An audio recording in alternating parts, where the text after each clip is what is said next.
Hello viewers, আসসালামু আলাইকুম। Welcome back to my channel Surai's kitchen. চলে এলাম আরও একটি রেসিপি নিয়ে। আজকে আমি আপনাদের তৈরি করে দেখাবো কম তেল মশলায় পুকুরের শোল মাছের রেসিপি। এগুলো আমাদের পুকুরের মাছ।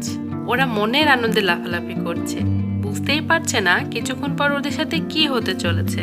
এই মাছগুলোর আঁশ ছাড়িয়ে ভালোভাবে পাটায় ঘষে পিস পিস করে এভাবে কেটে নিয়েছি।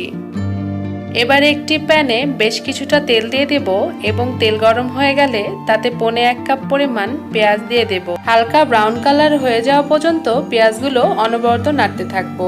হালকা ব্রাউন হয়ে গেলে এতে 1 টেবিল চামচ মরিচ বাটা, 1 চা চামচ জিরা গুঁড়ো, 1 চামচ হলুদের গুঁড়ো এবং সামান্য পানি দিয়ে পরিমাণ মতো লবণ দিয়ে দেব।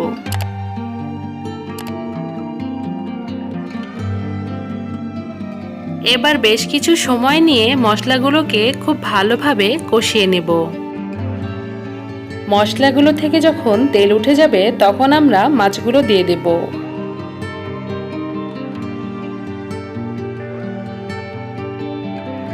মশলার তেল উঠে গেছে, এবার আমরা মাছগুলো দিয়ে দেব।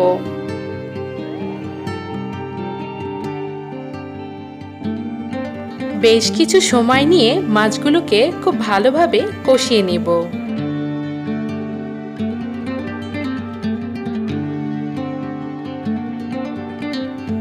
বেশ কিছুক্ষণ এভাবে কষিয়ে নিয়ে 1 কাপ পানি দিয়ে দেব।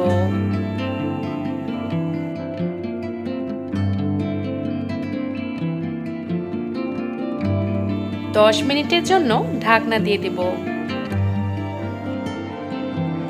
10 মিনিট পর ঢাকনা খুলে মাছগুলোকে উল্টে দিব। আবারও 10 মিনিটের জন্য ঢাকনা দিয়ে ঢেকে দেব। আমাদের শোল মাছের রেসিপিটি হয়ে গেছে।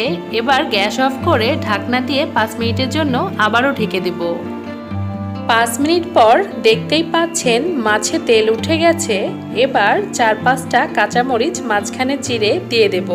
এভাবে রান্নার শেষে কাঁচামরিচ দিলে খাওয়ার সময় হালকা ঝাল টেস্টটা ভীষণ ভালো লাগে, রান্নার স্বাদ কয়েক গুণ বাড়িয়ে দেয়। মাছগুলোকে সার্ভ করে নিয়েছি, এখন খাওয়ার জন্য একদম রেডি। আশা করছি আজকের রেসিপিটি আপনাদের ভালো লাগবে। রেসিপিটি ভালো লাগলে লাইক, কমেন্ট, শেয়ার এবং চ্যানেলটিকে সাবস্ক্রাইব করে পাশে থাকা বেল বাটনটি প্রেস করে দেবেন। আবারও নতুন কোনো রেসিপি নিয়ে আপনাদের সামনে হাজির হব। আল্লাহ হাফেজ।